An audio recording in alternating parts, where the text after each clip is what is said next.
Pattambi taluk library കൌൺസിലിന്റെ വാർഷിക സെമിനാറും പ്രതിഭാ ആദരവും വായനോത്സവം വിജയികൾക്കുള്ള സമ്മാന വിതരണവും കൂറ്റനാട് തൃത്താല ബ്ലോക്ക് പഞ്ചായത്ത് ഓഡിറ്റോറിയത്തിൽ നടന്നു. പുരോഗമന കലാസാഹിത്യ സംഘം സംസ്ഥാന general secretary PN Mohanan seminar ഉദ്ഘാടനം ചെയ്തു. സാമൂഹിക രംഗത്തെ വായനശാലയുടെ ഉത്തരവാദിത്തം വളരെ വലുതാണെന്ന് ഉദ്ഘാടന പ്രസംഗത്തിൽ അദ്ദേഹം സൂചിപ്പിച്ചു. സൂക്ഷിക്കുന്നു, അതിനുള്ള സംവിധാനങ്ങൾ ഉണ്ടാക്കുന്നു. ഈ കേവലമായ പ്രവർത്തനമാണ് ഗ്രന്ഥശാലകളുടെ പ്രവർത്തനം എന്നുള്ള ആ സങ്കല്പനം തന്നെ പാടെ കൈവിടിഞ്ഞിട്ട് എങ്ങനെ നമുക്ക് ഗ്രന്ഥശാലകളെ സാമൂഹിക സംസ്കാരത്തിന്റെ സ്ഥിരകേന്ദ്രങ്ങളാക്കി മാറ്റാം എന്നുള്ള വളരെ പ്രധാനപ്പെട്ട ചില പ്രശ്നങ്ങളിലേക്ക് കഴിഞ്ഞ വർഷങ്ങളിൽ നമ്മൾ വന്നു കഴിഞ്ഞിട്ടുണ്ട്. ഞാൻ വിചാരിക്കുന്നത് അത്തരം വിഷയങ്ങൾ നിങ്ങൾക്ക് വിപുലമായിട്ടുള്ള ക്ലാസ്സുകൾ സമയാസമയം കിട്ടുന്നുണ്ടായിരിക്കും എന്ന് ഞാൻ വിചാരിക്കുന്നു. അതുകൊണ്ട് അതിലേക്ക് പോകണമെന്ന് ഞാൻ ഉദ്ദേശിക്കുന്നില്ല. പക്ഷേ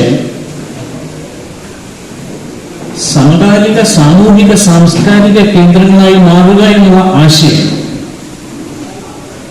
അത് വരുമ്പോഴാണ് എന്താണ് ഈ സാംസ്കാരിക കേന്ദ്രങ്ങൾ എന്നുള്ള വാക്കിന്റെ അർത്ഥപരിധിയിൽ എന്തൊക്കെയാണ് വരുന്നത്. അവിടെ വരുമ്പോഴാണ് നമ്മളെ ഉത്തരവാദിത്വങ്ങളുടെ വൈപുല്യം,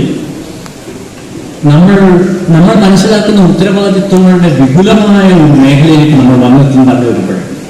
വിഭാഗീയതയുടെ വൻമലകൾ എന്ന വിഷയത്തിൽ വിഷയാവതരണവും നടത്തി. Taluk library council vice president PK Balachandran അധ്യക്ഷനായിരുന്നു. പുരസ്കാര ജേതാക്കളായ ബീന R ചന്ദ്രൻ, ഫാസിൽ റസാഖ്, PV ശ്രീധരവാര്യർ എന്നിവരെ ആദരിച്ചു. ജില്ലാ library council president TK Narayanadas ഉപഹാരങ്ങൾ സമ്മാനിച്ചു. താലൂക്ക് തല വായനാ മത്സര വിജയികൾക്കുള്ള സമ്മാനങ്ങളും ചടങ്ങിൽ വിതരണം ചെയ്തു. Taluk library council secretary Sathyanathan, ജില്ലാ പഞ്ചായത്ത് അംഗം VP ഷാനിബ, സംസ്ഥാന ലൈബ്രറി കൌൺസിൽ അംഗം MK പ്രദീപ് തുടങ്ങിയവരും പങ്കെടുത്ത് സംസാരിച്ചു. NCV news Thrithala. പുതുമയണിഞ്ഞ് എടപ്പാൾ, കാലത്തിനൊത്ത മാറ്റവുമായി എടപ്പാളിൽ വിവാഹ വെഡിംഗ് മാൾ, ക്രിസൻ plaza building, Kuttippuram road, Edappal.